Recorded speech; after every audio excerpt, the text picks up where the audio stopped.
to walk you through Google Hangouts. First, I'm going to go to my upper right-hand corner and go to my apps, and I'm going to scroll down to find Google Hangouts. Now, once in Google Hangouts, I can chat with people, so I can start a written chat. I can also do a video call. So I'm going to click video call here.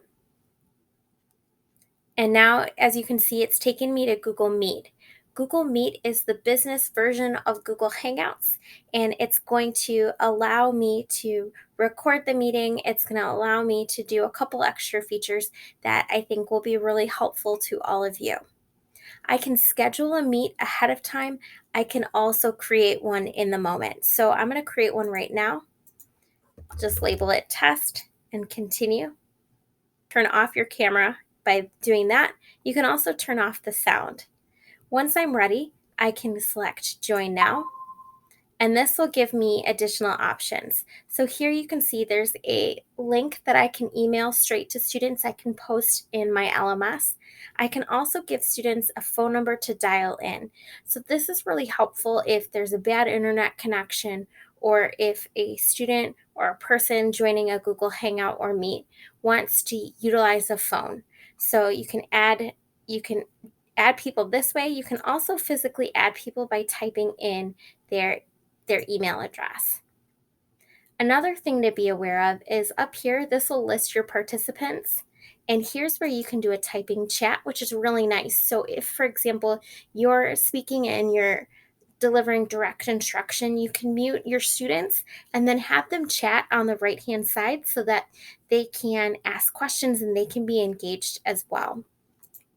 Other features to be aware of is I can present my screen. So if I press this button, my current screen will actually pop up, so I can walk people through a Google slide deck.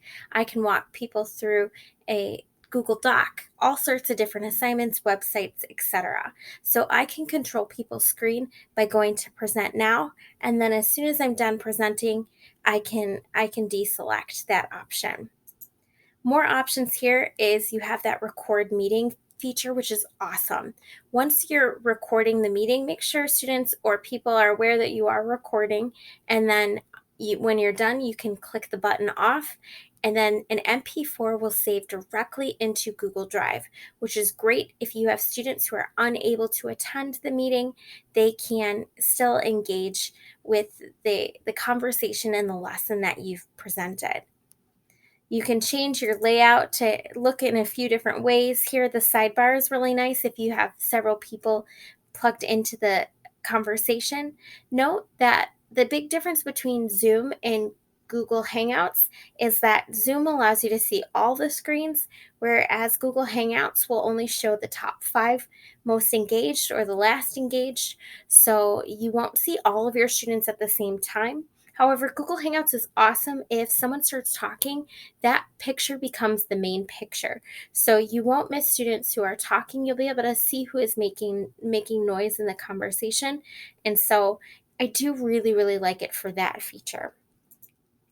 Moving forward, if you go back here, you can turn on closed captioning if you have any students who need accommodations. That can be really helpful. And again, being able to record is a big game changer, because not all your students will probably be able to get on if you're hosting a Hangout at a specific time. So if you have any questions about Google Hangouts/Meet, let me know, and keep playing with this really awesome that will allow us to engage with our students.